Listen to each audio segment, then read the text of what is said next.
Mais est-ce que vous ne croyez pas qu'il y a la même chose pour toutes les démarches scientifiques aussi? Parce qu'on a un tel bonheur à se soumettre. C'est-à-dire que lorsque quelqu'un a une théorie cohérente, une théorie scientifique, on se soumet, on la récite, on a l'impression, ça nous donne l'illusion de la vérité. C'est le fait de réciter le même, en plus de ça, c'est une fonction d'union. Le fait de réciter le même catéchisme, on va être frères. Donc c'est important tout ça. Donc c'est comme ça, probablement, c'est avec des récitations partagées qu'on fait de la culture. Alors, je pense qu'il y a ces récitations. Alors, il y a la récitation partagée qui a un effet, le roman, ce que vous avez dit sur la philosophie, tout ce que vous nous avez expliqué, mais il y a aussi des recherches que je crois scientifiques.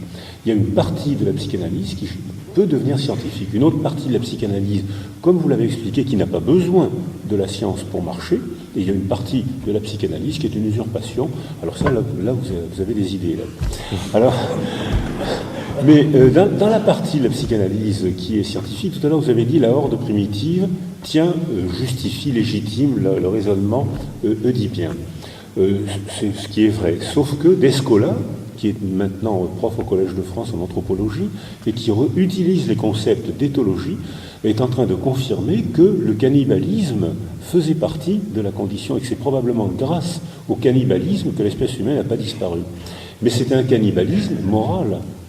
Et Gajuzek, il n'y a pas longtemps, a eu le prix Nobel pour la découverte des prions grâce au cannibalisme en Nouvelle-Guinée. C'est-à-dire que les femmes avaient la tremblante, une sorte de maladie de Parkinson, et on se demandait pourquoi. Donc l'explication, à cause du récit culturel, on a dit c'est génétique, puisque les femmes n'ont pas... Vous savez qu'il y a 1% de différence entre les chimpanzés mâles et les hommes. Et vous savez qu'il y a 10% de différence entre un homme et une femme. C'est-à-dire qu'il y a beaucoup plus de différence. Alors, lorsque tout le monde ne s'en fout pas. Probablement, Gajuzek montre que les femmes seules ont une sorte de maladie de Parkinson. On découvre dans leur cerveau une anomalie et on explique ça d'emblée parce que c'est génétique, puisqu'on n'a pas les mêmes équipements génétiques. Et puis on constate en fait que c'était un cannibalisme sacré, un cannibalisme moral, parce que les femmes devaient manger le cerveau de leur belle-mère, après la mort de la belle-mère. Donc ça veut dire que ce cannibalisme, si ça vous donne des idées, hein,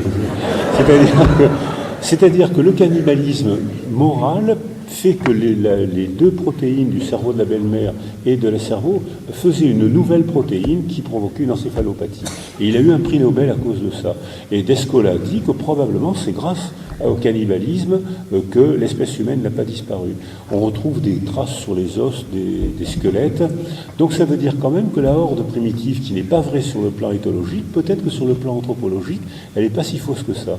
Maintenant, les fils ont peut-être mangé leur père. Donc peut-être pour de bon. Oui. Non, mais moi j'avais été très étonné à la lecture de Pierre Clastre, la Société contre l'État ou la Chronique des Indiens Guayaki par exemple, parce qu'effectivement on a une vision nous du cannibalisme qui est sidérante. On a l'impression qu'un cannibale c'est obligatoirement quelqu'un qui est monstrueux, quoi. Il mange son prochain, c'est vraiment une catastrophe. Jusqu'à ce que je lise cet ethnologue qui nous disait, mais enfin non, c'est pas du tout le cas, c'est la gestion du corps mort, le cannibalisme. C'est-à-dire qu'on fait quoi du corps de celui qui est mort et qu'on a aimé? Est-ce que c'est plus humain de le mettre à pourrir en terre, par exemple? D'aucuns disent, les gens qu'on a aimés, on les met dans la terre et puis ils vont être mangés par des vers, etc. On peut imaginer que c'est le sommet de la barbarie que de donner à la terre le corps des gens qu'on a aimés. Parce qu'il y avait toute une symbolique du cannibalisme qui consistait à dire que les organes étaient des symboles, et que quand on mangeait le cœur, on mangeait la vaillance, quand on mangeait le cerveau, on mangeait l'intelligence, quand on mangeait le foie, etc. Enfin, à chaque fois, il y avait on associait des organes et des fonctions qu'on s'incorporait, au sens étymologique. On le mettait dans son corps. Et quand on avait mangé le sexe, enfin ce genre de choses-là, à chaque fois, on incorporait les vertus du mort, et c'était la seule tombe digne du mort. C'est-à-dire, il continuait en nous, et il rendait possible la continuation du cycle. Donc, qu'il y ait eu du cannibalisme à l'origine, ça paraît évident, que ça a été une façon de résoudre, une façon généalogique de résoudre le problème de la mort avant qu'on en trouve d'autres et que ça puisse s'appeler après christianisme, ce qu'on voudra, ça me paraît évident aussi, mais ça n'est pas pour autant la preuve que si cannibalisme il y a eu, ça rend possible l'idée qu'on a tué le père parce qu'il était celui qui nous empêchait d'accéder à la mère. Donc je pense qu'on n'a pas tué des gens pour les manger, on a simplement mangé des gens qui mouraient, qui étaient morts. Et on a géré des corps morts. Le cannibalisme a été une façon cosmologique, je pense, de gérer la question du cadavre. Que faire de celui qu'on a aimé, qui est là et qui est mort? Beaucoup plus que de voir derrière le cannibalisme des histoires de coucherie avec la mère et avec le père. Qu'il y ait eu du cannibalisme à l'origine, assez probablement, que nous procédions effectivement de gens qui aient mangé leurs semblables, ça me paraît aussi incontestable, mais qu'il faille voir là-dedans la preuve d'un inceste primitif et que cet inceste primitif serait constitutif de notre inconscient aujourd'hui, parce que c'est surtout ça le problème.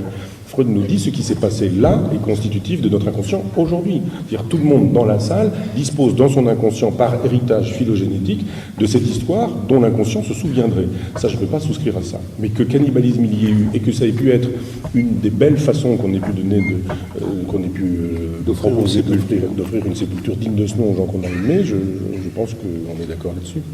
D'ailleurs, j'ai entendu, c'était l'été dernier, j'ai entendu dans un endroit où le cannibalisme moral poursuivait, quelqu'un insulter l'autre en disant « Tu es tellement méchant qu'après ta mort, personne ne te mangera. »